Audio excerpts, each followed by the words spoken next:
Hello, Bronco fans and football fans everywhere. Welcome to Broncos Breakdown on the MHRT network, as well as my own channel, Broncos Breakdown on YouTube. This is a show that is everything Broncos and brought to you with emotion, passion, honesty, and of course, my comments along with yours in the chat. I am your host, Bronco Bill. All right, guys. I hope each and every one of you had a fantastic week, whatever you were doing, wherever you may be. And I can't believe that today is the last day or the eve of the last day of summer.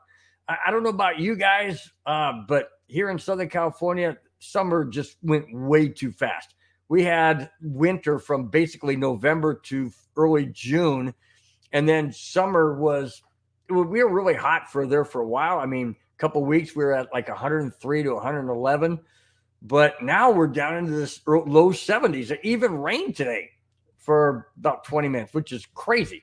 Anyways, I hope everyone enjoyed their summer. Fall's right around the corner, guys. It starts Sunday. Can't believe it. Starts Sunday. It's wow. Holidays around the corner. We got Halloween and next month, and then we got Thanksgiving, which is one of my favorite holidays. And then we have Christmas, which everybody loves. And then we're into 2025. It's just crazy. And then the NFL season will be over by the time we get to 2025. So, wow, very, very fast. Anyways, guys, all right, let's bring up the topics. We can see what we're talking about today. Thanks again, guys, for your support and for watching the show. Really do appreciate it. We'll start out with the Broncos Steelers recap. And let's get into that right now. The Denver Broncos came home after losing to Seattle by 6.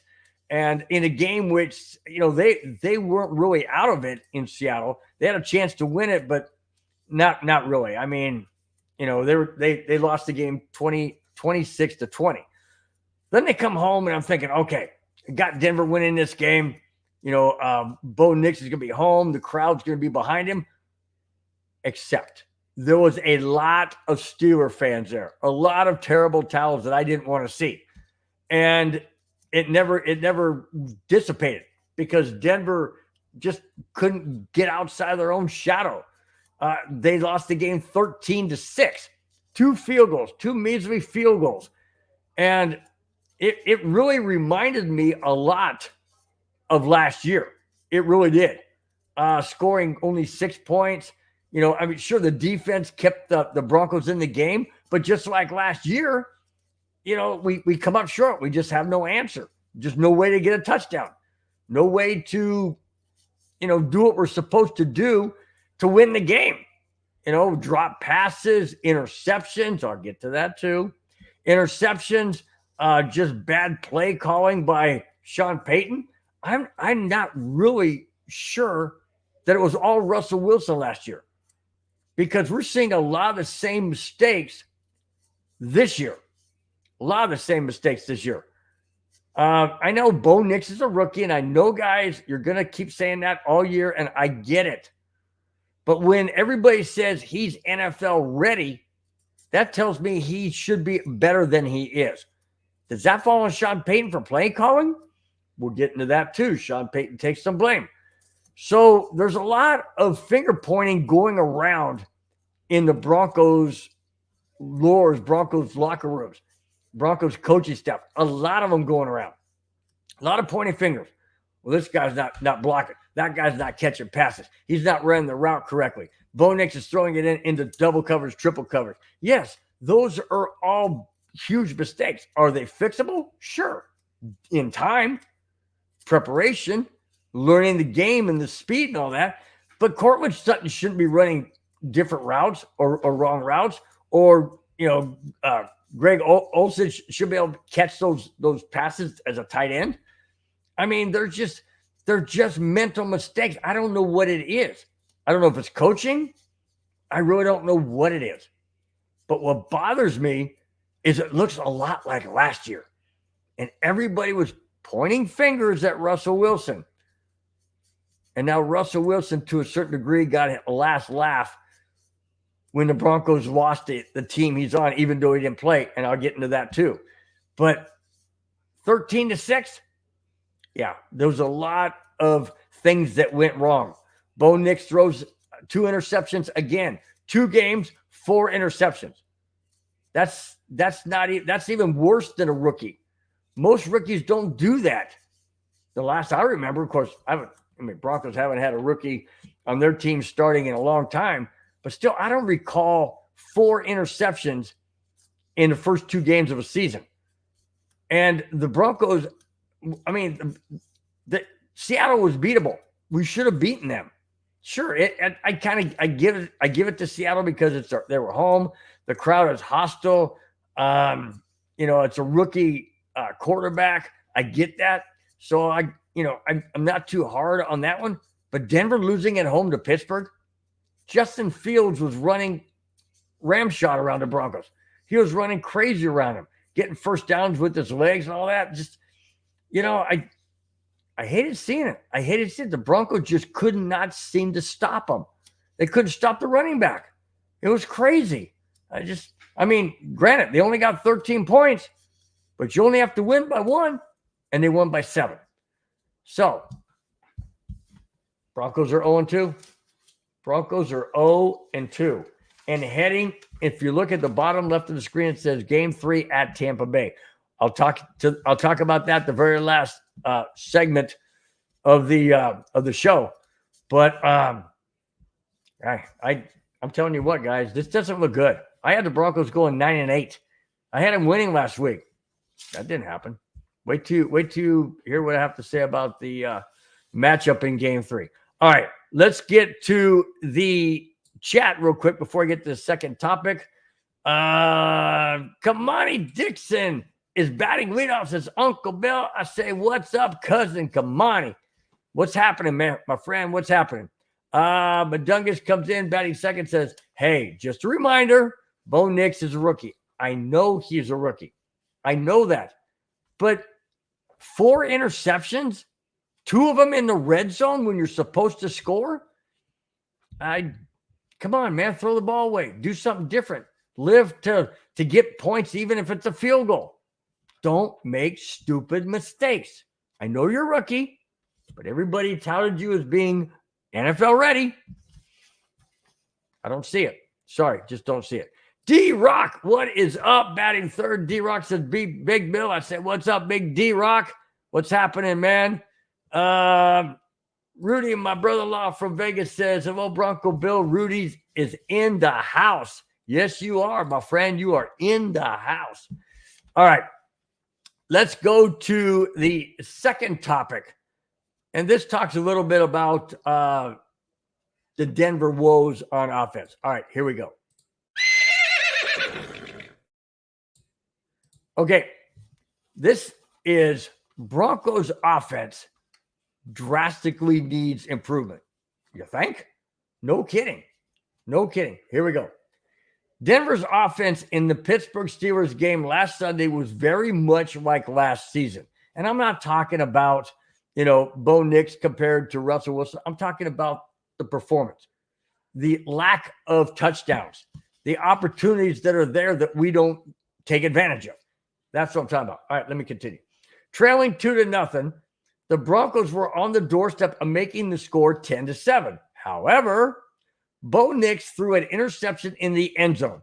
Nix said about that play, and I quote, that's something we worked on all week, and it was there.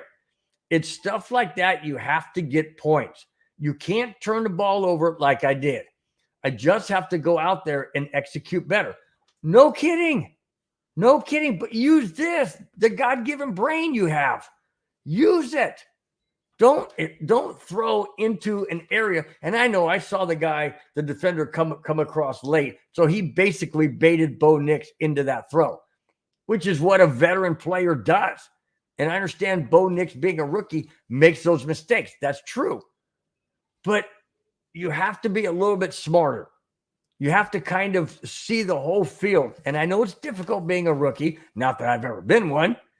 But I know it has to be difficult because watching it on TV looks difficult at times. I'm like, whoa. Sometimes I go, where'd that guy come from? And I'm seeing a bigger field than he is. I'm higher up because of the camera. He's down low on the field. I understand it. But you can't have those same mistakes. I continue quoting Bo Nix. He says, I just have to go out there and execute better. That throw was a bad decision. No kidding. So were the other 3 interceptions, bud. Just kind of let you know. The other 3 were bad too. That falls on my shoulders, end quote. Now, Sean Payton said about the offensive struggles, and I quote, I just finished telling the offensive coaches that side of the ball needs to get cleaned up, and that starts with me. Okay, he's taking some responsibility, okay? But how far does this go? All right, I continue quoting Sean Payton. We've got to start really looking at who we're asking to do what. Our inability to score and convert third downs ultimately hurt us. Huh? Not scoring and converting third downs ultimately hurt us. No kidding. That's obvious. I mean, that's 1 + 1 is 2, dude. I mean, if you don't score touchdowns, you're probably not going to win the game. And if you can't convert on third downs, you're probably not going to have the ball in order to get points to win the game. I mean, that's common sense. That just didn't need to even be said. That's common sense. And so that was end quote. Sorry. Cortland summed it all up. And I quote Cortland Sutton. We have to find a way. No one's going to come and save us. It's only up to us. End quote. Absolutely, Cortland. You're 100% correct. It's only up to the Broncos and only up to the coaching staff to get it corrected. Are they going to get it corrected? I don't know. We got Tampa Bay coming up this week, followed by the Jets. I mean, who knows? I got something down the list here in regards to the Broncos opponents and coming up. And it's not pleasant, guys. It's not pleasant. The Broncos could literally, I'm not going to spoil anything per se, but looking at the teams we play and their records and whatnot, on paper, the Broncos could start the season 0-7. They really could start the season 0-7. Wow. Yeah. Wow. No doubt about that, man. And that's ugly. That is ugly. Going 0, I mean, I'm not saying they're going to. I'm just saying wait down a little bit later in the show. See if you don't come up with that same conclusion. All right. D-Rock says the offense just needs to find its rhythm with completion. The wide receivers, tight ends have to catch the ball if it hits their hands. Absolutely. Absolutely. And that's part of what Sean Payton is talking about. He's saying, we have to figure out a way to put these guys in better positions.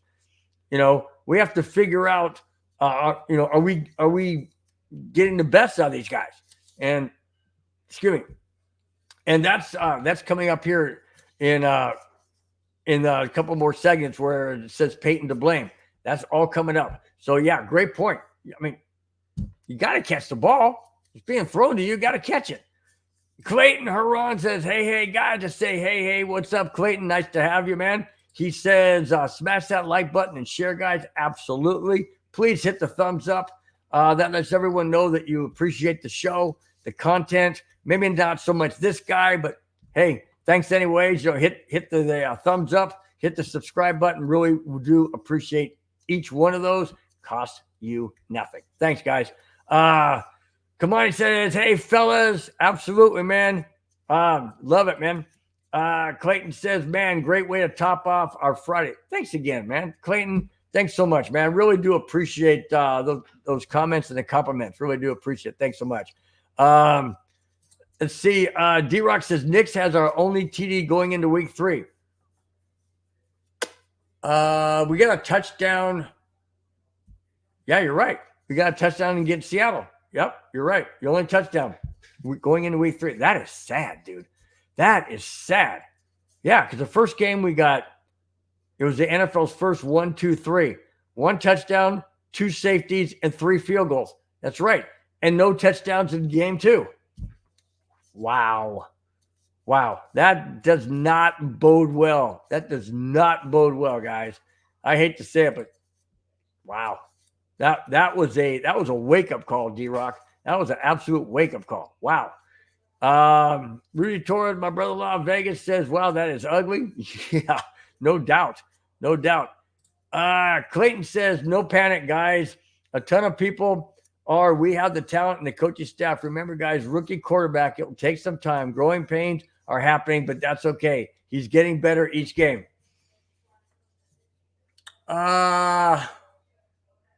Hate to say this, Clayton. I will agree to disagree with you, or we can agree to disagree, I should say. But I disagree with you kindly.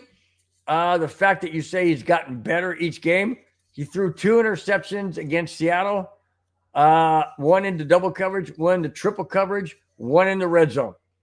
He threw 2 interceptions against the Steelers at home, one into double coverage, one in the red zone, in the end zone. You can't have that. You cannot have that. To me, that's not getting better. I know he's a rookie. I've stated that before. I understand that.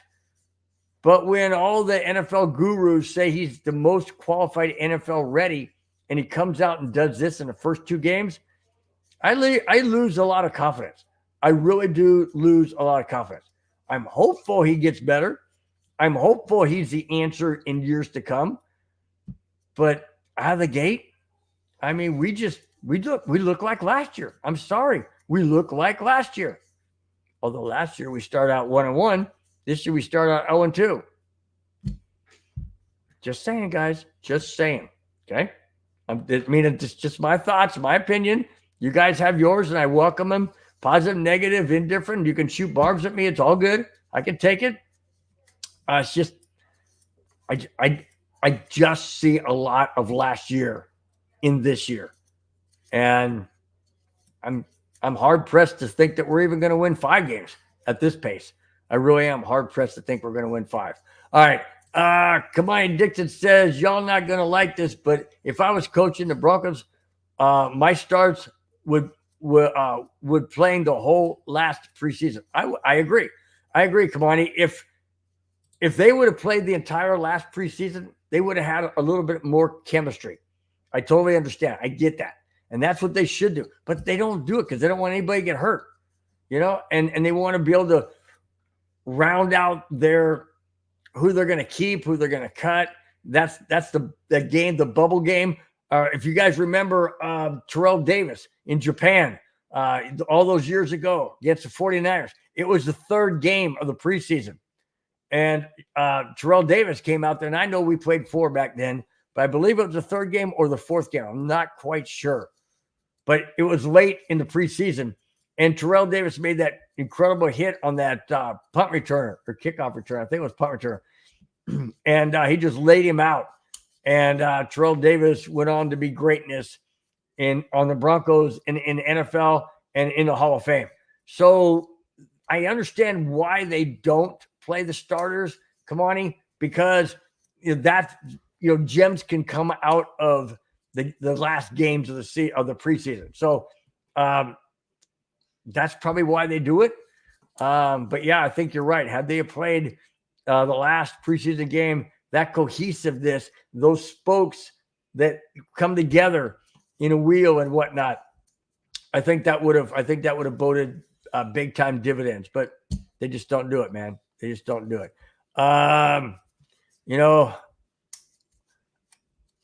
Let's see. Rudy says, I have faith, Bill. I'm hoping. I mean, wait till I get into those 7 games. We already played the first 2, but wait till I get in the next 5 games down, later on in the show. And then you guys tell me if you still think that the Broncos are not going to go 0-7, right? Just saying. All right, let's go on to this one's going to hurt a little bit. This one's going to hurt a little bit. But let's go on to topic number 3. All right, this one kind of stings a little bit, and the reason why is it's Russell Wilson. But here it is. Here is the topic. petty game ball. Yeah, here we go. After the Steelers beat the Broncos, adding insult to injury or insult to a loss, the Steelers head coach Mike Tomlin gave Russell Wilson a petty game ball. What does that mean? Well, that basically means that he got the game ball, which normally goes to somebody that did something special in the game. Quarterback throws a winning touchdown, a sack on third down, and they're going in the end, or fourth down, and they're they need a touchdown to tie or whatever, and you get a sack, stuff like that. Goes to a very, very pivotal play that a player does. That player usually gets a game ball. Usually goes to quarterback, field goal kicker that does a a record-setting field goal or game-winning field goal, something like that. Nope.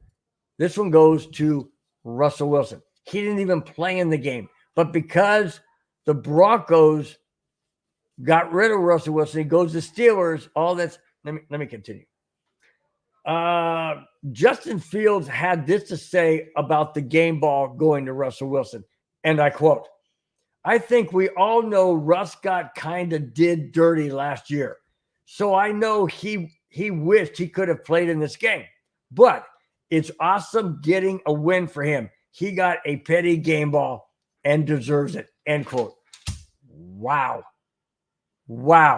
He gets a game ball for being on the Steeler team that won the game against the Broncos, who, in Justin Fields' words, he just got did dirty. Okay? All right. Say what you want. I mean, Russell Wilson probably wanted to play the game. Had Russell Wilson played the game, I think Denver might have won because he can't run like Justin Fields. And Denver may have had more opportunities to score. Not sure they would have, given the fact they only got 6 points against the Steelers defense anyways, because Russell Wilson doesn't play defense. So if the Broncos could only manage 6 points against Justin Fields' offense, or excuse me, the Pittsburgh Steelers defense, but Justin Fields' offense,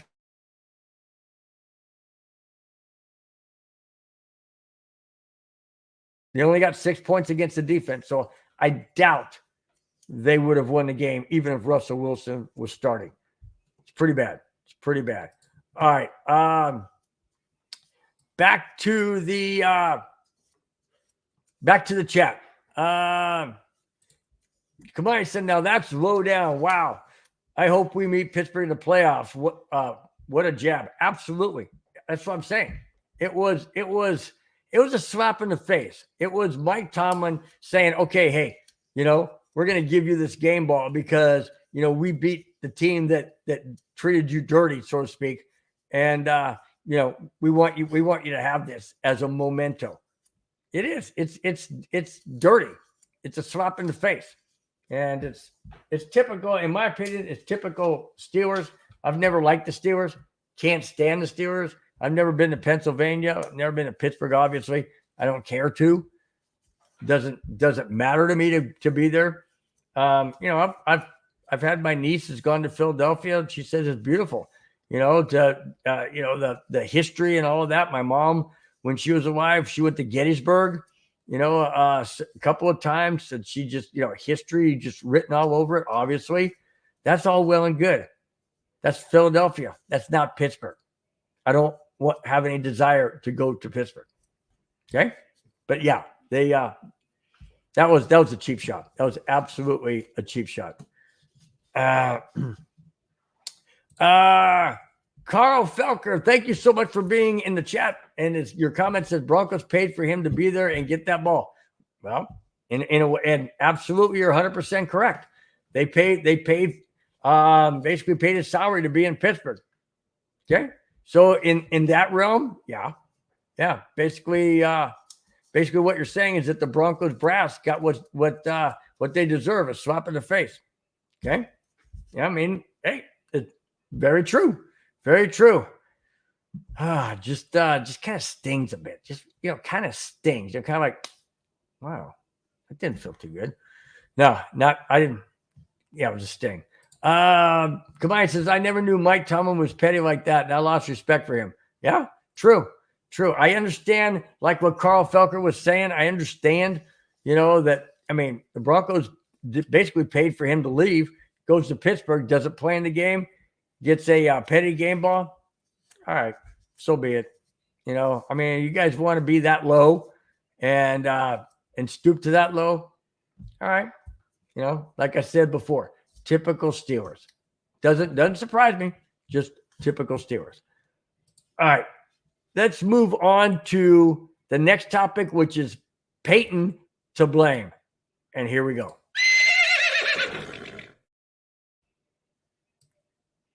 All right. Sean Payton said that he is shouldering a lot of the blame for the Broncos' woes on offense. Well, all he has to do literally is look to last year. There was a lot of woes last year. And, a lot of people said, and it's, very, very true, that Sean Payton didn't really want Russell Wilson. And he did draft Bo Nix. And it is a work in progress. Yes, it is. But it looks an awful lot like last year. And sure, people have said to me, well, if last year looks like this year, then that means that Russell Wilson looks like a rookie. Okay, so be it. He looks like a rookie. But we have Bo Nix, and Bo Nix is a rookie, and he looks like a rookie. And that's just, I don't like it. I don't like it. I want progression. I know it's a process. I know it's going to take time. I'm sick and tired of the Broncos losing seasons. And I had hopes. I really thought the Broncos were going to go 9-8 this year. They still can. I don't hold any much water to that, though. I really don't. If they still can, I'm just not 100% believing. I'm not even 50% believing at this point. I'm really not. Not from what I saw last week at home. I really thought that game would be a whole lot different, a whole lot better. All right, let's get into the topic that Sean Payton says he's shouldering most of the blame. Here we go.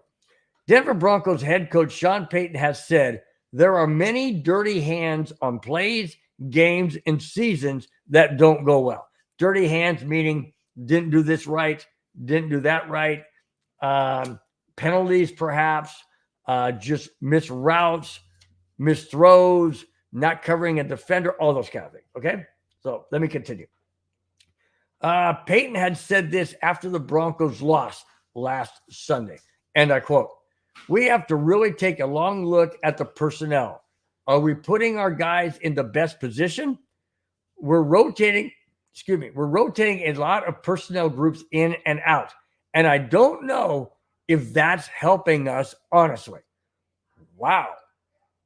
Rotating all these guys in and out, maybe that's not the best way to do it.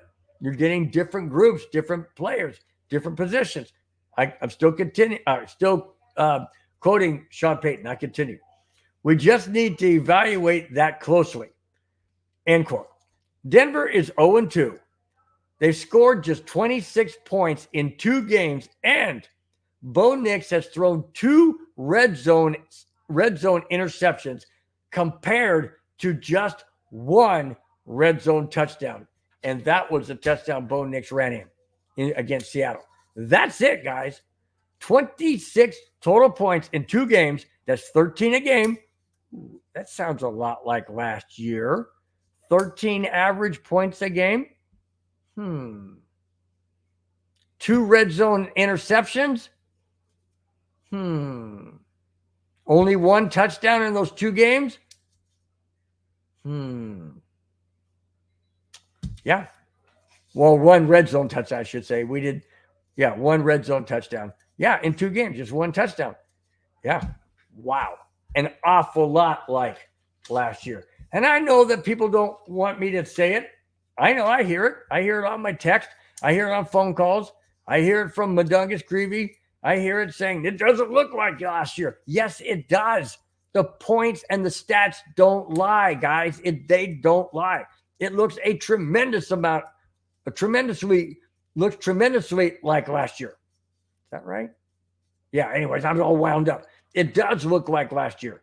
Points-wise, All right, Bo Nix is better maybe running out of the pocket than Russell Wilson. Maybe Bo Nix is better at getting to the line of scrimmage and not, having delay of games and stuff. Okay, that's all well and good. I'm talking about winning games and points scored per game. 20 against Seattle. Yes, that's great. We lost 26-20. 1 touchdown, 3 field goals, 2 safeties. Against the Steelers at home, 0 touchdowns, 2 field goals. Yeah, say what you want, guys. It looks a lot like last season. This has to get changed. This has to get better, or the Broncos are going to be looking and staring at the number 1 pick in next year's draft, if you get my drift. Yeah, this is frustrating. I know, again, I can't say it enough, guys. I understand where you're coming from. Yes, he is a freaking rookie quarterback. Yes, but not a rookie head coach. But he sure is acting like a rookie head coach. Oh, wait a minute. If he acted like a rookie head coach, he would have won last week. He would have won in Seattle because Seattle has a rookie head coach. Got outcoached. Definitely got outcoached. No excuses against Pittsburgh. We were at home. Yes, Justin Fields is a better quarterback than Geno Smith, but we lost to both of them. All right. Wow. All right, back to the chat. Real quick, back to the chat. All right.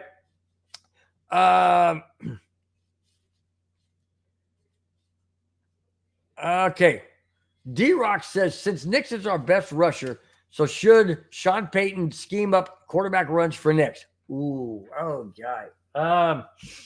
I know there's a second part of your question or your comment, but I'm going to address this first. Should Sean Payton scheme up quarterback runs for Bo Nix? No. All we got to do is look at Miami's Tua Taglia, whatever his last name is. Look at him. When quarterbacks run, they get injured a lot. Okay? They're not running backs. They're not tight ends. They're not linemen. They're not used to running and getting hit hard. Okay? They're not. So purposely putting Bo Nix, our future, hopefully our future franchise quarterback for years to come, in a situation in his very first year, in possibly his third game, that you'd want to put him in as a quarterback runner? No. I say absolutely not. That's the last thing I want. Not a chance.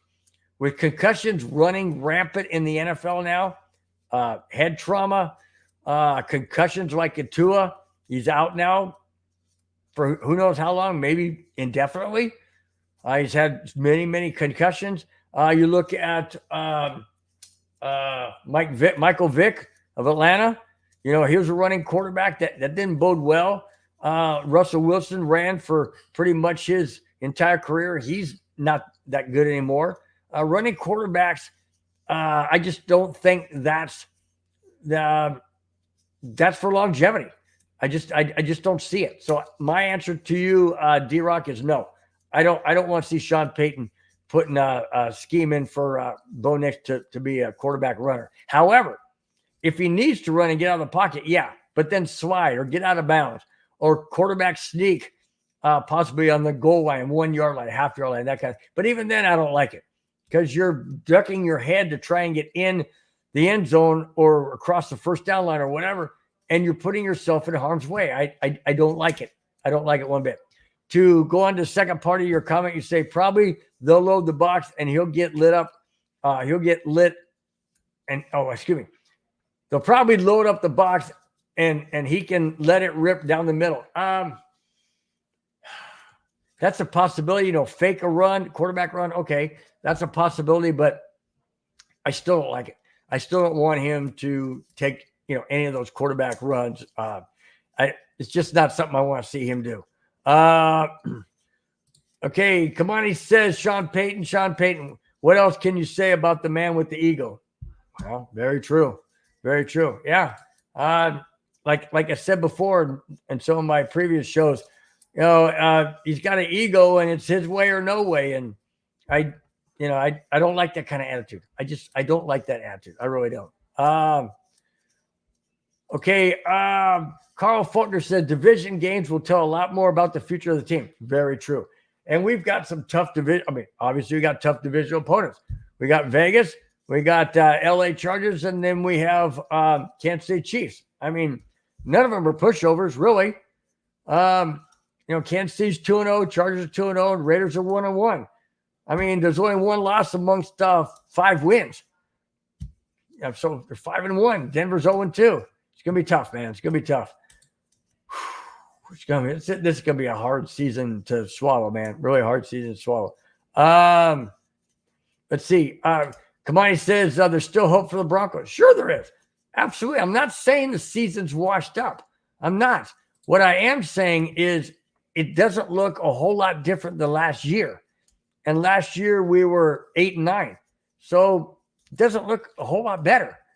And Sean Payton, Sean Payton last year was 8-9. Nathaniel Hackett was the worst. The Broncos was 5-11 or 5-12. I hope we get more than 5 wins. I really do. I hope we're 9-8. I don't know, man. I don't know. I just got a bad taste. Just a bad taste after last week. I really do. Wow, Kamani, you're sticking your neck out. He says, I think we split with the Chiefs, Chargers, and Raiders. Wow. Okay. All right. I don't know. Those are later in the season. Although we have the Chargers and the Raiders coming up here within the first 7 games. So we don't have the Chiefs until later in the season. So I don't know. But, like Carl Felker says, divisional games will tell a lot more about the future of the team. I totally agree. We'll find out here in the next 5 games coming up. That's for sure. All right. Let's move on to an injury on the offensive line, which we cannot have. Here it is. All right. Mike McGlinchey. This one hurts. I mean, he wasn't playing outstanding in the first couple of games, but this hurts because, he's your starting, right tackle. So here it is. Let's see. Not only did the Broncos lose the game last Sunday, but they also lost their right tackle, Mike McGlinchey, for at least 4 weeks due to an MCL sprain. Not an MCL tear, not an MCL rupture or anything like that. It's a sprain. Sprains sometimes are worse than breaks in a bone or a tear in a ligament. Reason why? They take longer to heal. I don't know why, but that's what doctors say. Sprains sometimes take longer to heal than if you were to break it or tear it, because maybe that's a clean break or a clean tear, and now you can start over. With the sprain, maybe it's a stretch, it's a twist. I don't really know what it is, but doctors just say sometimes it takes a lot longer to come back from that, and you have a greater chance of injury down the road because it was not a complete break or complete tear. All right, let me continue. With 2 minutes and 1 second left in the game last Sunday, McGlinchey was blocking and got inadvertently rolled up on from behind by Garrett Bowles and his defender, and they all went down, spraining McGlinchey's MCL. Out 4 weeks? Yeah, we got tough games coming up in the next 4 weeks. We have Tampa Bay in Game 3. We have the Jets in Game 4. I believe we have 5, 6, and 7. Who else? I know we got somebody else. I know we also have the Chargers in that span, as well as the Raiders. So it's not going to be easy. It's not going to be easy, guys. I think it's the Saints, too. No, that's not true. Anyways, I'll get to that in just a minute. But, it's not going to be easy, guys. And when you have one of your starting tackles on the right side, well, at least it's not the left side where it's a blind for Bo Nix, but Garrett Bowles hasn't been all world either on that side. So I don't know that this Bronco team, this offensive line on this Bronco team is just you got to give Bo Nix more protection. Got to give him to be able to see the receivers. The receivers got to make the route, do the route correctly. They got to catch the ball when it's in their hands, and you just can't throw interceptions. You can't get happy feet and just blindly throw the ball, Nix. You have to make smart decisions. I know it's going to come down the road. I understand John Elway had issues when he was a rookie. I know Peyton Manning had issues when he was a rookie. All rookies do. Well, unless you're C.J. Stroud, and then somehow you just don't seem to have those rookie issues. But it's 1 in a million. Okay, he's 1 in a million, and he's come down to earth since that first season. So I get this. I understand, guys. It's just, man, we just can't seem to get outside of our own shadow. We're constantly, we either have injuries or we have penalties in key situations. We have interception. We have turnovers. We just have a lot of these issues. I know we got to get ironed out. I just don't know if we're going to get it ironed out in time to beat Tampa Bay in Tampa Bay this Sunday. All right. Speaking of the Broncos' early season schedule, what I was talking about with these different teams, it is the Saints. All right. Let me get to that right now. All right. This is a tough road ahead. And the Broncos started out 0-2, have started out 0-2.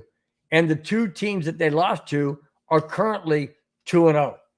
Let me get to that tough 7 stretch out of the gate schedule. Here it is. Denver Broncos' early season schedule doesn't get any easier after their first 2 games. In fact, their first 7 games are a combined 12-2 record. Who are they? Here it is. Seattle, we lost to 2-0. Steelers, we lost to 2-0. Tampa Bay, 2-0. Oh, and that's the team that we play this Sunday in Tampa Bay. They're 2-0. Do I need to remind you guys we're 0-2? Yeah.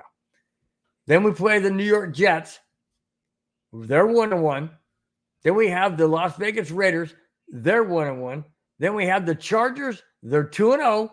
And then we round out the first 7 games against the Saints. They're 2-0. What the heck?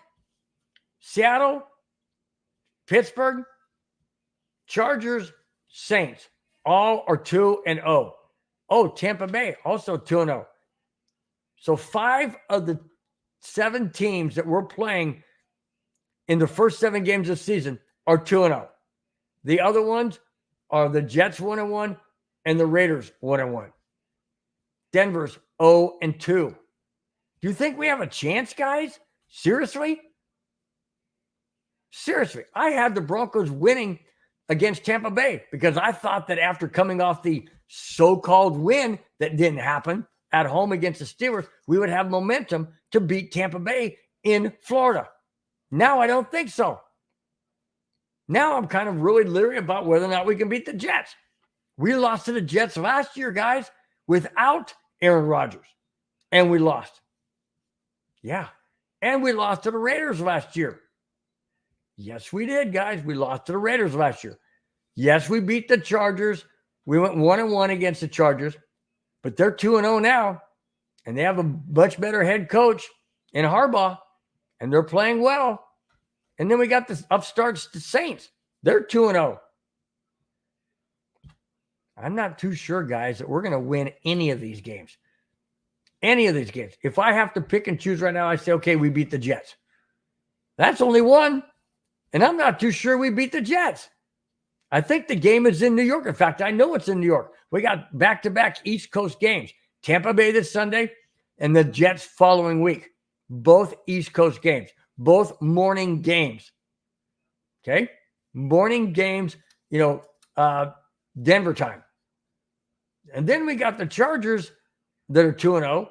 And then we got the Saints that are 2-0. So if I have to sit here and project what I think the Broncos record will be after these first 7 games of the opening of the season, I think we might be 0-7. I think we might be 0-7. Maybe 1-6.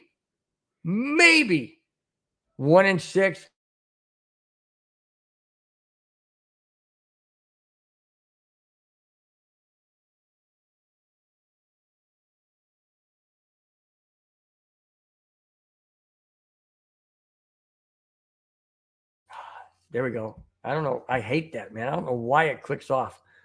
I got a new connector and everything. I don't know why it clicks off. Anyways, I'm not sure, guys. Maybe 2-5. Maybe we beat the Jets. Maybe we beat the Raiders. Maybe we beat the Chargers or with the Saints. I don't know.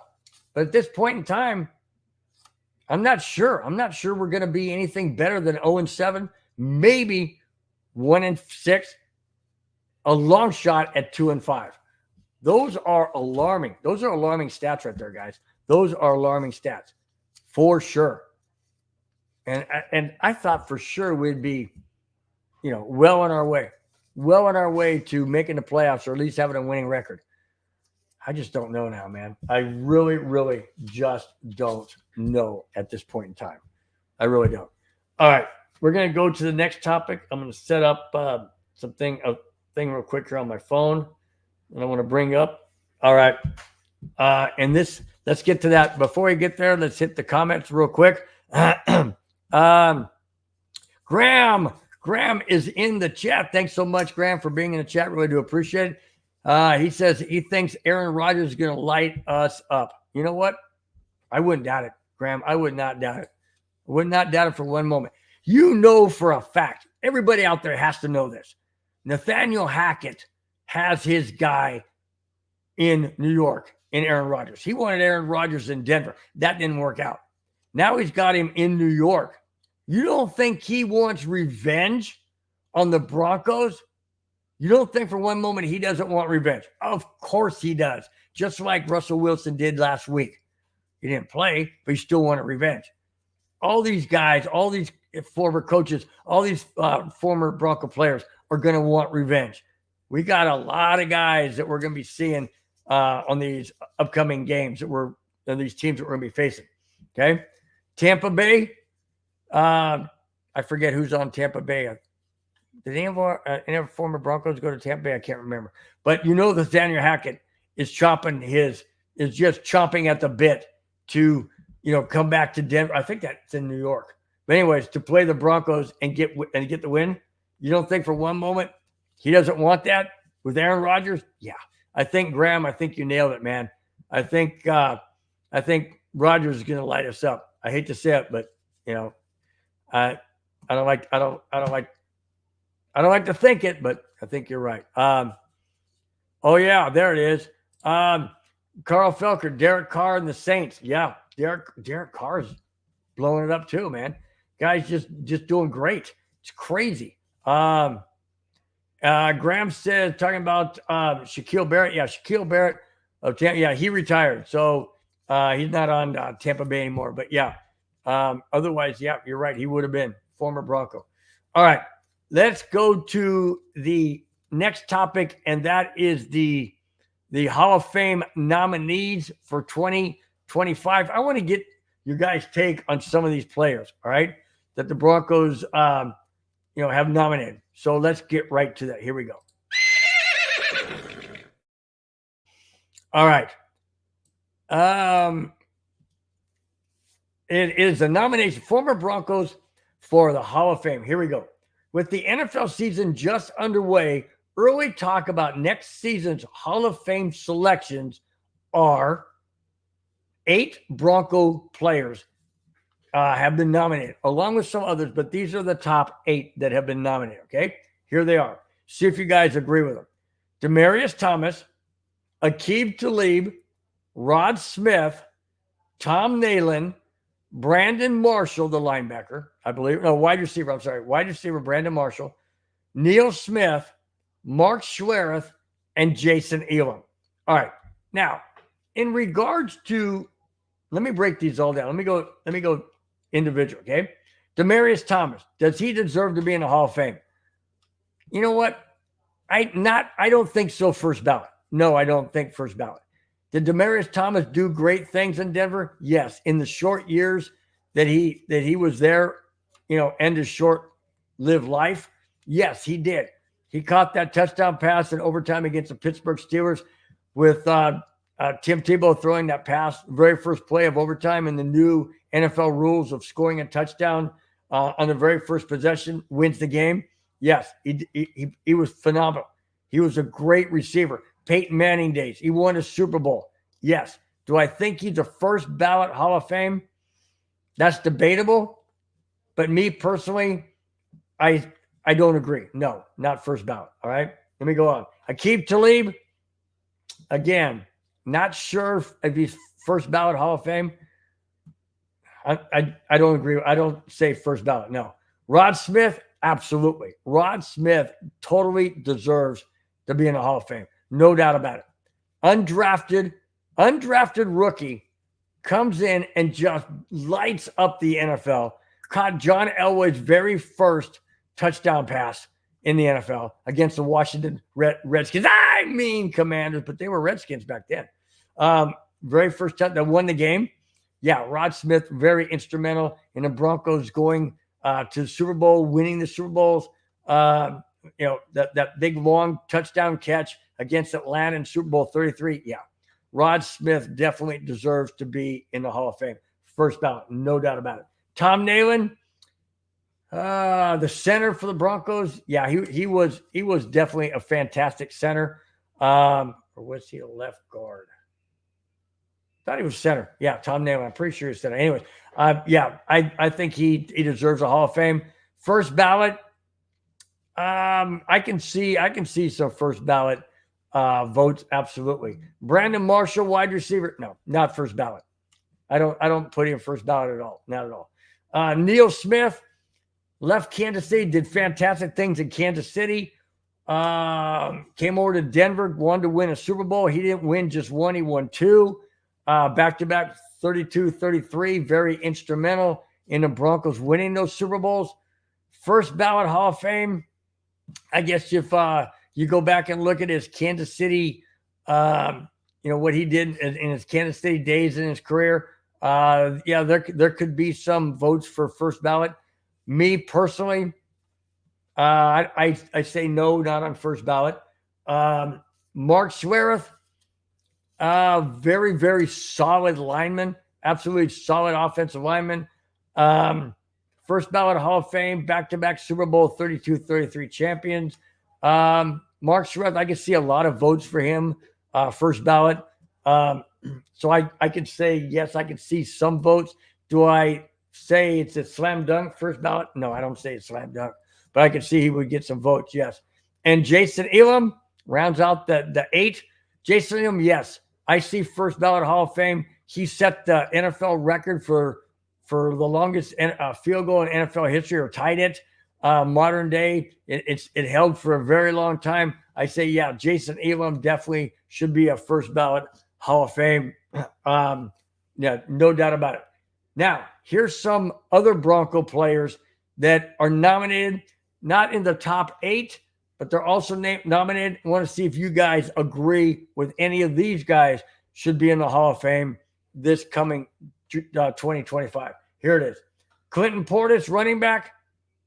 I disagree. Nope. Wide receiver, Wes Welker. He did a lot in New England. Does he need to be in the Hall of Fame? First ballot or first try or whatever? No, I'm passing on that. Tight end, Vernon Davis. No, not at all. Passing on that. Let's see. Defensive lineman, Simeon Rice. No, I don't see that either. Linebacker, Bill Romanowski. I like Romo. I do like Romo. I really do. He's a bit of a character, bit of a guy out there, spitting in his former teammate's face, San Francisco. That wasn't cool. Just some of the things he does in the Super Bowl against Atlanta. He's banging his helmet like this, like stupid. I mean, the guy is flamboyant. He's out there. He's charismatic. Does he belong in the Hall of Fame? That's debatable. Like I said, I like the guy. I'm not too sure. I see where he would get some first ballot votes. I can see that. The other linebacker would be Keith Brooking. No, not at all. I don't see those at all. The only one I could say on there that I could say would maybe have an outside chance of being in the Hall of Fame or nominated and getting into the finals, but not making it to the Hall of Fame, might be Wes Welker. NFL seems to really like the Patriots. That might be, but other than that, Clinton Portis, no. Wes Welker, no. Vernon Davis, no. Simeon Rice, no. Bill Romanowski, maybe some votes for being in the Hall, and then Keith Brooking, no. So those are the nominees that are going to be sent to the Hall of Fame selection committee. See where it goes from there. But some of those I agree with. Yeah, absolutely. Rod Smith definitely needs to be in the Hall. No doubt about it. No doubt about it. Rod Smith for sure. Jason Elam, no doubt. I say Mark Schwereth, but that's debatable. Demaryius Thomas, yeah, he will get in down the road. I'm not too sure he's going to get in 2025. All right, let's go back to the chat as I'm losing my voice like I always do when I do my show. Graham says, I really want Rod Smith to get in. I do too, man. I really do. No doubt about it. Rudy, you big dummy. Terrell Davis is already in there. Terrell Davis has been in there for years, man. But hey, thanks for paying attention. Graham says Rod Smith before DT. Absolutely. Absolutely. Rod Smith should have been in there years ago. He should have gone out. He should have gone in well before even who's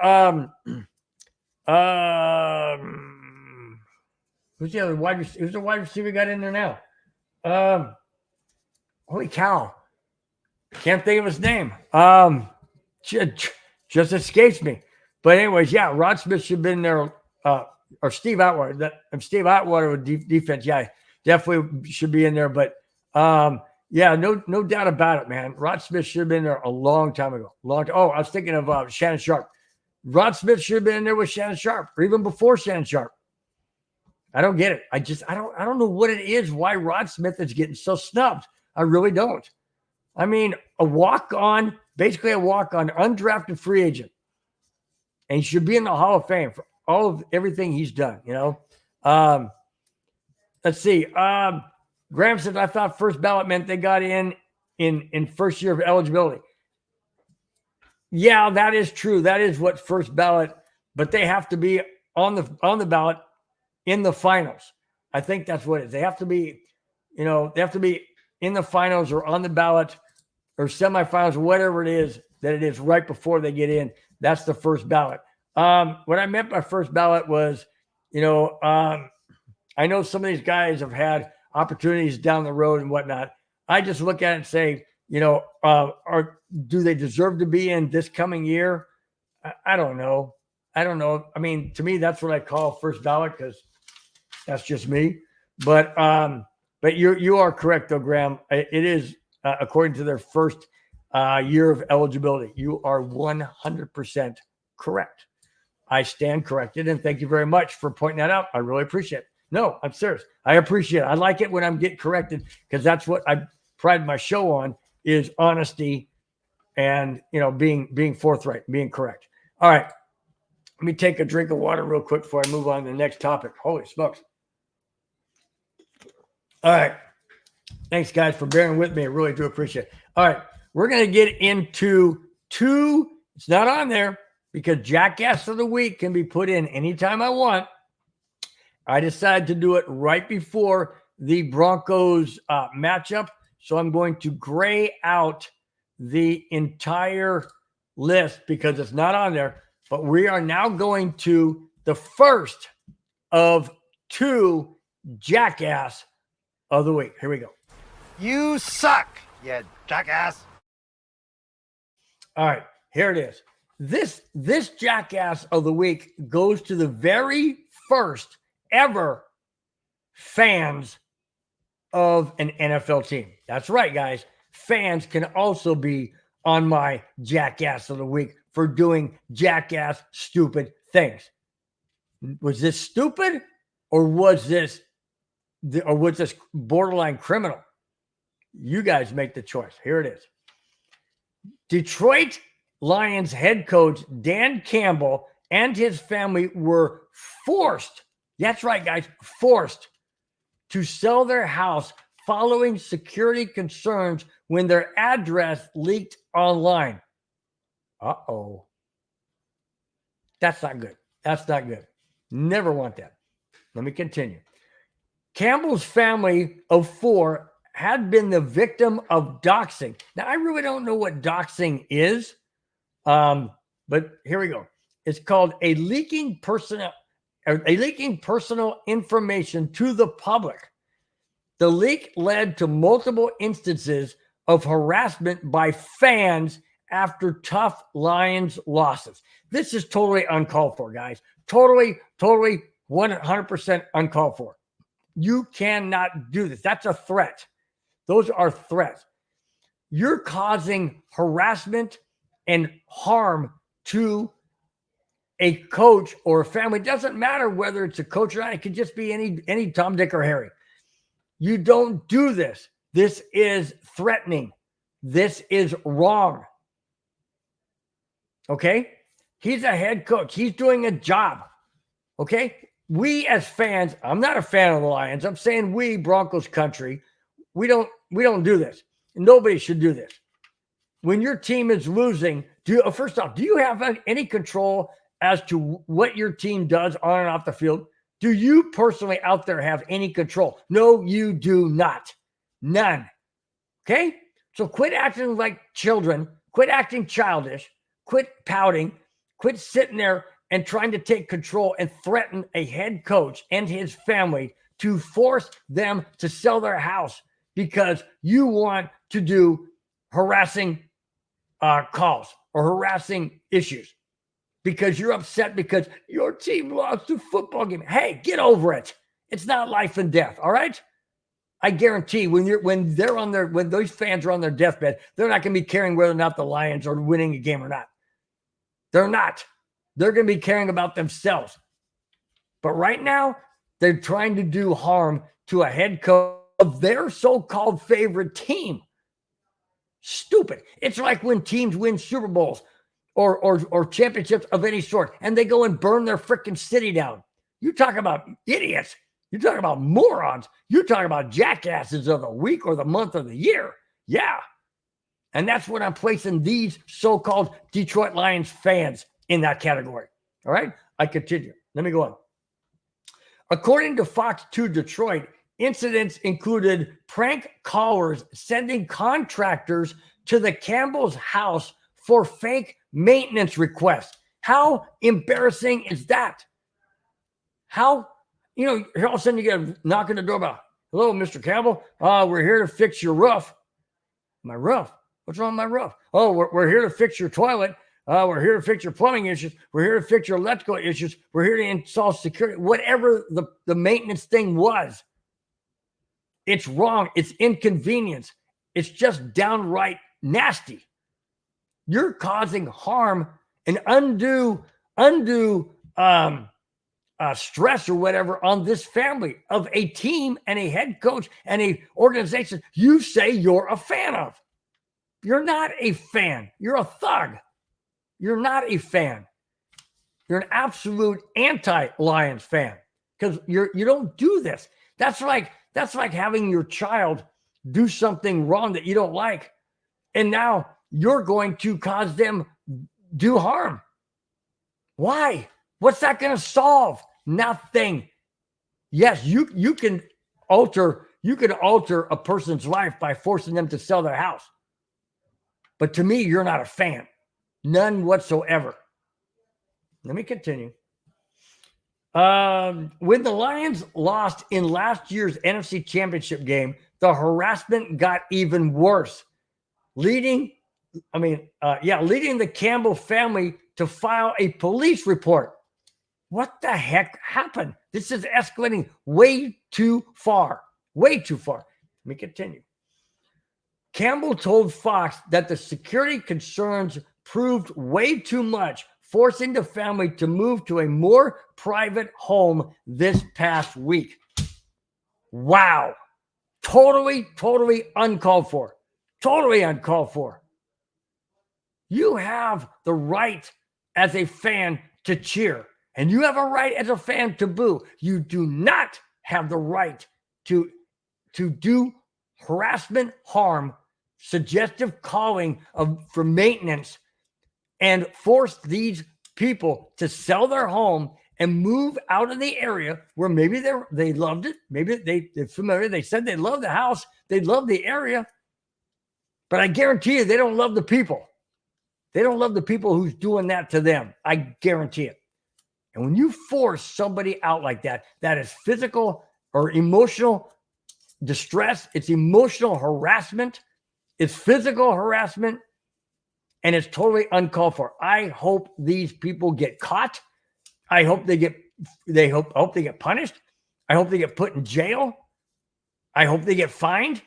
And I hope they absolutely get, if they're season ticket holders or they're go to the games, I hope they are revoked. I hope they cannot go to any Lions games ever again, ever.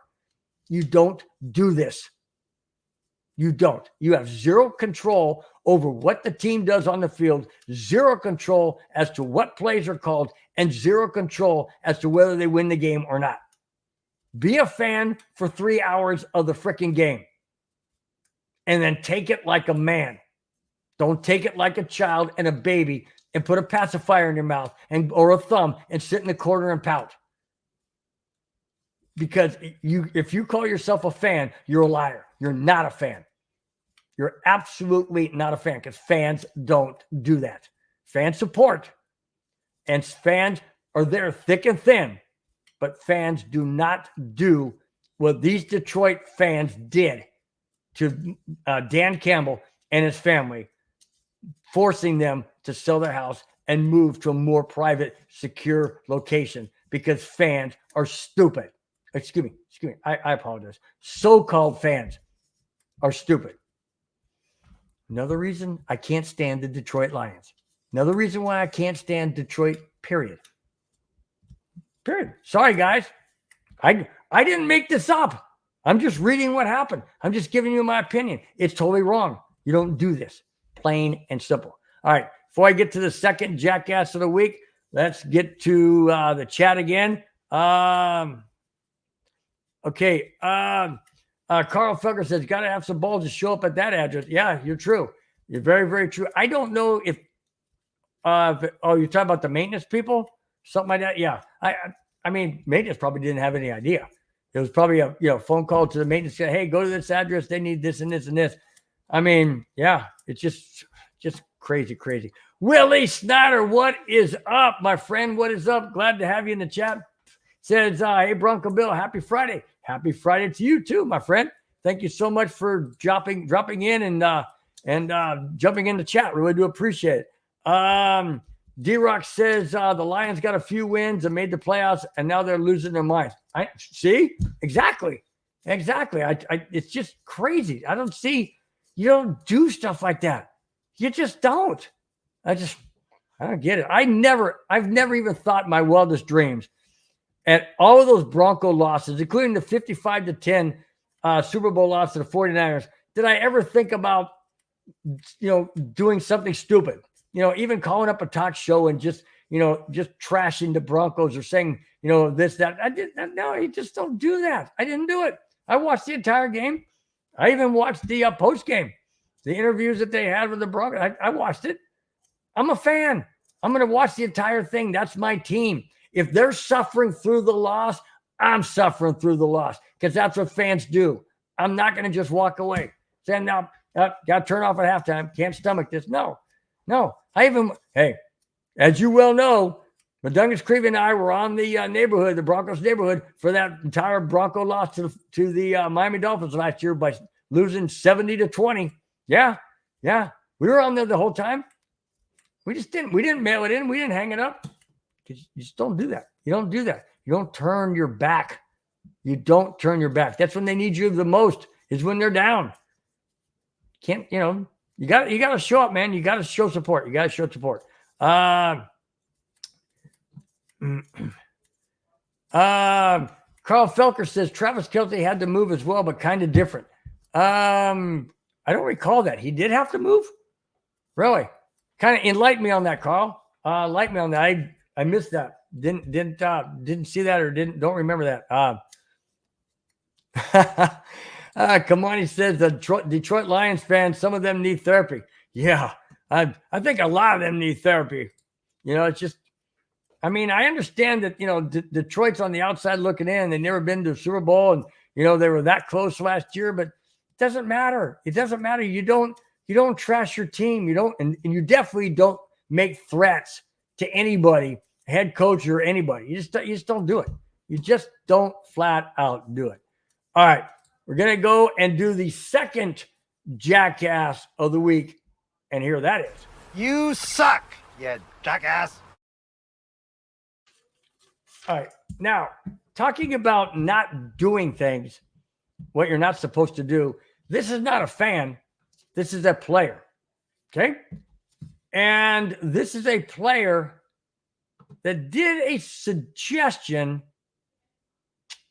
that just wasn't in the best interest of the NFL. And here it is. All right, here we go. Last Sunday, the New Orleans Saints were at Dallas in what turned out to be a Saints blowout win. When Derek Carr snuck the ball into the end zone for a touchdown in the Saints 44-19 blowout win in Dallas, he then did a dance move made famous by Michael Jackson that involved grabbing his crotch. Remember that one, guys? Jackson's on there doing this, like this, okay? Back and forth, back and forth. Got to remember, guys, this is in Dallas. You're doing that gesture dance towards the fans, no doubt. No doubt. I would imagine towards the fans. I didn't watch the game. I didn't see it. Towards the fans. But there's also children in the stands. There's also children watching football with their dads, with their uncles, with their grandparents, with their granddad, whatever, their papa, whatever the case may be. And making suggestions like that. And I know people are going to say, well, kids went to Michael Jackson's concert and they saw that all the time. That's a concert you got parental control over because you know how Michael Jackson is. You know what his shows were about. They knew that going in. Okay? You don't know that Derek Carr is going to be doing this, in a stadium in front of hundreds of thousands of fans. And not hundreds of thousands, but thousands and thousands of fans. You're not expecting him to do that. That's not part of the New Orleans Saints show that they do now, like Michael Jackson. Okay, let me continue. The NFL has fined Carr for $14,069. Whoa, $14,069, 69. Yeah, I wonder where that number came from. Given the gesture they did, I'm just saying. The NFL has fined Carr for $14,069. While the NFL has relaxed some touchdown celebration rules, the current rule book states a player can be flagged for unsportsmanlike conduct for an, quote, an act that is sexually suggestive or offensive, end quote. Well, I would say that was sexually suggestive. What do you guys think? Huh? I'm just saying, but kind of interesting that the NFL would fine him $14,069. Kind of interesting to come up with that number. Just wondering, just kind of curious as where that number came from. Oh, maybe it was tongue in cheek. Oh, wait a minute. No pun intended, guys. But I don't know. Maybe it was just, I don't know. Maybe it was just coincidental. Yeah. Okay. All right. We're backing out of the jackass of the week. We're going into the last topic. And here it is.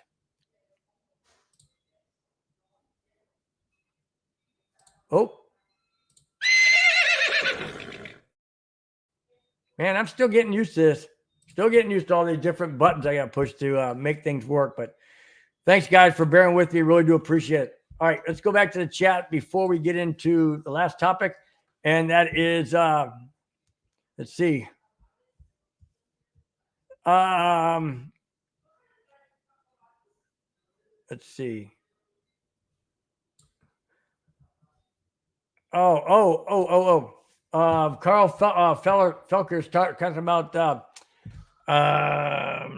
Travis Kelsey said, start dating a pop star, not the same. Well, that's true. You're right. He had to move. You're right. Okay.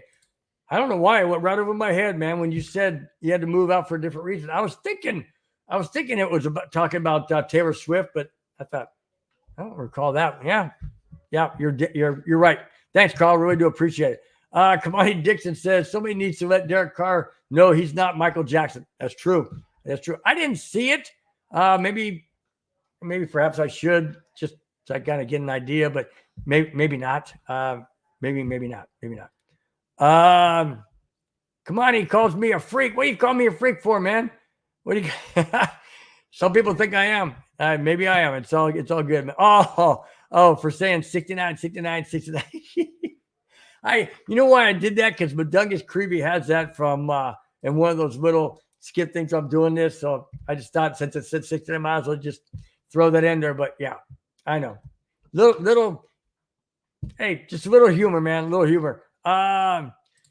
D-Rock says, shout out to all the Saints fans that throw their own parade in front of Jerry World. Jerry World. Yeah. You know what? That's basically, I'm kind of looking at that gesture in hindsight.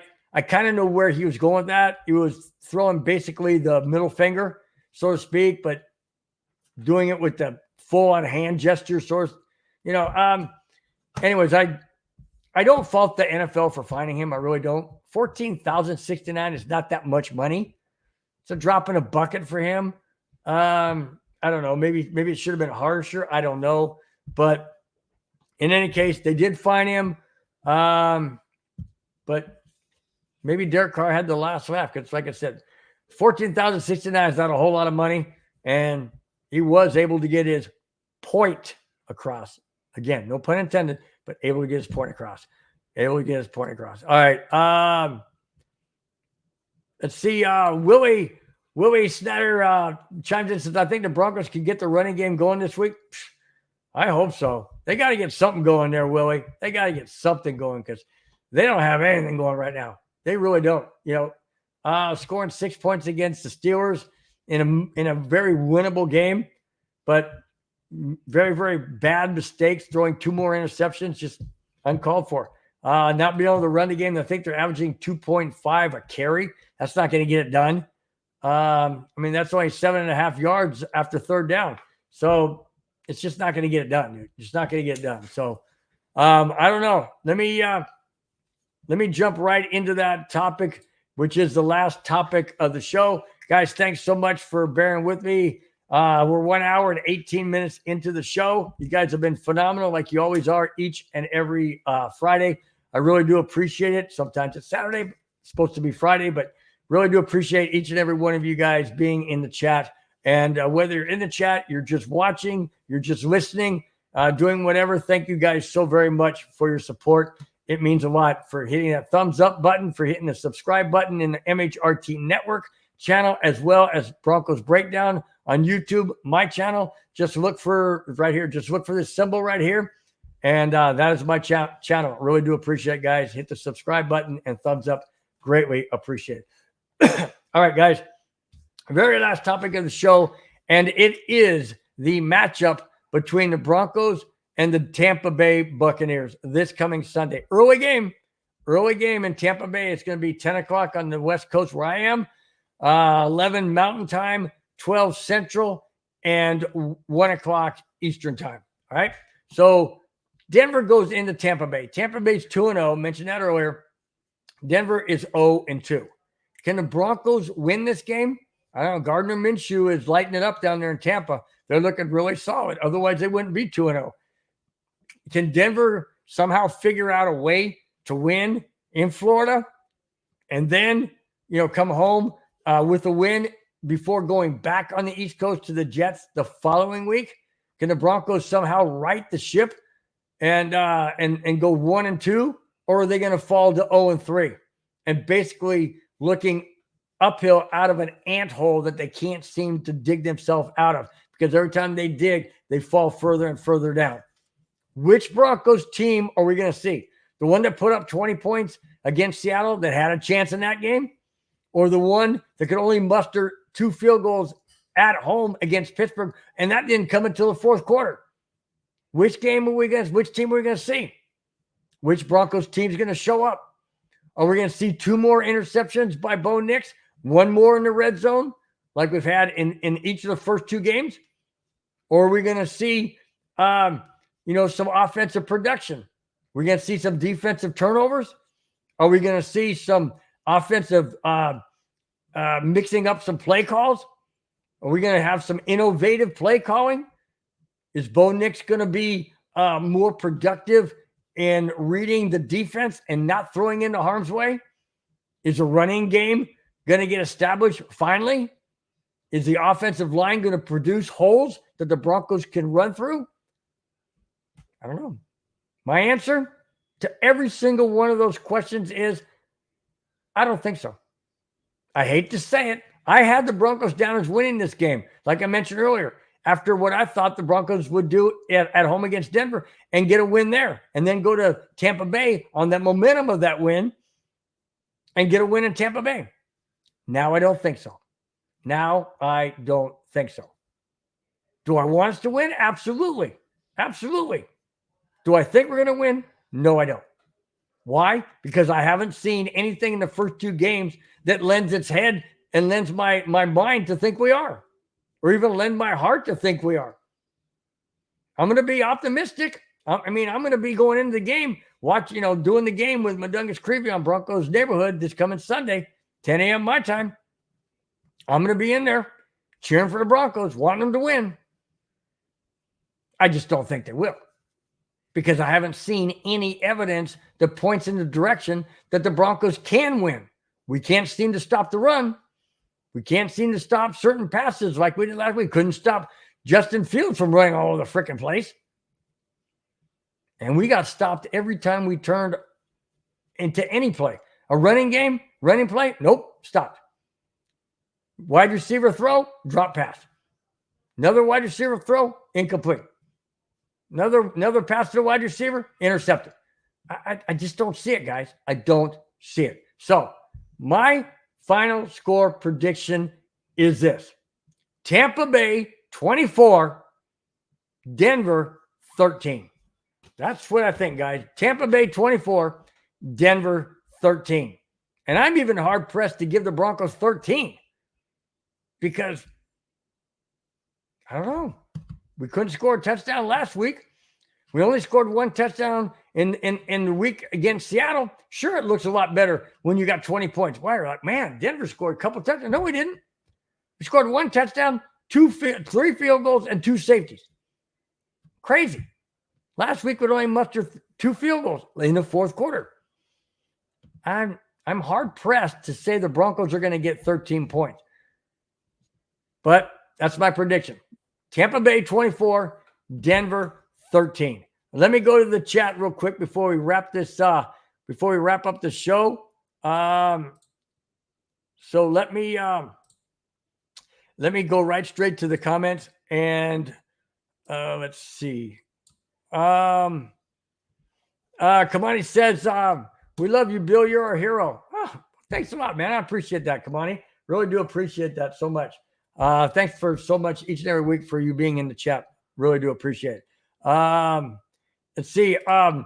Willie says, Willie Snyder says special teams have been stellar. Yes, they have. They have been stellar. But we got to be able to score touchdowns, man. We got to be able to score touchdowns. We got to be able to stop their run. We got to be better all around. No doubt about it. Got to be better all around. Kamani's prediction is Broncos 19, Tampa Bay Buccaneers 17. Okay, I'll take it. I don't think that'll happen, but I'll take it. Oh, yeah, that's right. My mistake. Willie Snyder, thanks, guys, for correcting me once again.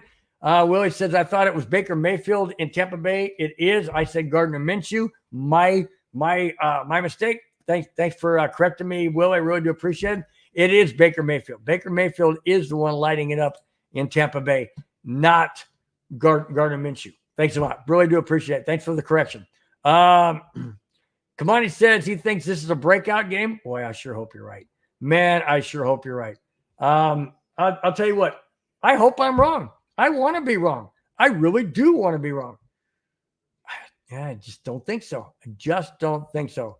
Let's see. Oh, Willie says Gardner Minshew's on the Raiders. Okay. All right. Gardner Minshew's on the Raiders. I got that etched to my brain now. And Baker Mayfield is on Tampa Bay. Got it. All right. Thanks again for pointing that out. Really do appreciate it. I mean, so many players every year just changes, and I'm just so used to where they used to be or where I thought they were. Or just me going, wait a minute. Derek Carr was on the Raiders, and now he's on Saints, and Gardner Minshew, yeah, all that stuff. So, yeah. And so-and-so was here, and now they're there, and Russell Wilson was on Denver, now he's in Pittsburgh, and got a freaking token ball and all that kind of good stuff. Anyways, all right, guys. I'm going to go down the list real quick of those in the chat before I wrap this up 100%. So it started off with Kamani Dixon in the chat, followed by Mundungus Creevy. Then we got D-Rock. And then we got Rudy, my brother-in-law from Vegas, Rudy Torres. Thank you so much for being in the chat. Clayton Haran, thanks as always, man. Appreciate you saying smash that like button and share. Really do appreciate it. Going down the list some more. We have Carl Felker. Thank you so much for being in the chat. Really appreciate your comments and keeping me on the right track and correcting me. Really do appreciate it. Carl Felker, thank you so much. Once again, really do appreciate Graham. Thanks for your comments as always for chiming in. Thank you so much. Going on down the list. Willie Snyder, thank you so much for being in the chat. Each and every one of you each week. Really means a lot to me. Means a lot to the show. Means a lot not only to MHRT Network, but to my own channel, Broncos Breakdown on YouTube. Thanks, guys, so much. Really do appreciate it. Willie says, you have a great show, by the way. Thanks for the great breakdown. I'm taking Broncos 21-20. Willie, I hope you're right, man. I hope you're right. Like I said, guys, I want to be wrong. I want to be wrong. I just don't have anything to base it on. I really don't have any. Now, I could have based it on the Seattle game because we put up 20 points. But after only scoring 6 at home against Pittsburgh, and now we're on the road in Tampa Bay early game. I hope I'm wrong. I absolutely hope I'm wrong. Willie, thank you so very much, my friend, for saying it's a great show. Really do appreciate it. Means the world, man. Thanks, guys, each and every week for being in the chat, for watching the show, listening to the show, participating, whatever you're doing. Thank you so very, very much from the bottom of my heart for taking out an hour and a half, like this week, an hour and a half of your busy Friday evening where you could be spending it with family and friends and doing whatever, getting ready for the weekend. Thank you so very, very much for taking the time to be part of this show one way or another. Really do appreciate it. Kamani said, tell my mother-in-law, I hope she's doing well. She's doing very, very, very well. Thank you so much, Kamani. Really do appreciate it. Kamani says, I'm stuck in my ways. Yep. Yeah, I mean, so yeah, to somewhat, you're right. Yeah. Kamani said, no, Bill, keep your hat on. You're right. Probably should. I didn't mean to blind anybody out there. Okay. Let's see. Willie says 3 TDs is his prediction. I hope you're right. Like I said, 3 TDs is 21 points, and you have it as 21-20. So sure hope. Willie says, come by my show on Monday called Monday Morning Coach. Sounds great, man. Do me a favor. Go into on my channel, Broncos Breakdown. Hit me up there in the comment line. Tell me where it is, or you can hit me up on is it Twitter? Twitter on my just let me know where it is. You can even do it in here. It's fine. So I can find you Monday morning. That'd be fantastic, man. I'd like to check it out, man. Sounds great. Thank you so much, guys. Thanks again, guys, each and every one of you for being in the chat. Really do appreciate it. Each and every one of you for watching, listening, wherever you may be across this great country and across this, wherever you may be in the world. Really do appreciate it, guys. Thanks so much again. And until next Friday, until Sunday, we have Broncos Neighborhood this Sunday with Mundungus Creevy as well as myself. We're doing the Broncos. It's kind of like it's somewhat similar to Manning Cast. It's a lot of fun. We talk about a lot of topics. It's fantastic. We can't broadcast the game, but we do talk about the game and other topics. It's a lot of fun. If you guys have a chance, stop by. I really would appreciate seeing and each and every one of you in chat for a comment or two. Really do appreciate it. We have shows each and every day of the week, Monday through Friday, as well as, like I say, Broncos Neighborhood on Sundays or whatever day the Broncos are playing. Until next Friday, guys, have a fantastic weekend. Have a fantastic Friday night, wherever you may be, whatever you may be doing. Thanks again, guys, for stopping in for an hour and a half to listen to this crazy 66-year-old guy talk about Broncos and other sports. You guys are fantastic. You're the backbone of this show. I could not do it without you. You guys are great. Have a fantastic rest of your weekend. Enjoy Broncos and Tampa Bay Buccaneers this Sunday. And until next Friday, have a fantastic weekend, fantastic week. We will see you next Friday, 5, 6, 7, and 8. Take care, guys. Till then, bye-bye. Fast lane when I pass in the street, bag of money in the passenger seat. Simcoe's been asking for me on the road from the west to the east. Way up, I might never come down, cause the coast racking up the flight miles. So high, I might never come down, so what, this is my lifestyle. Wait a minute.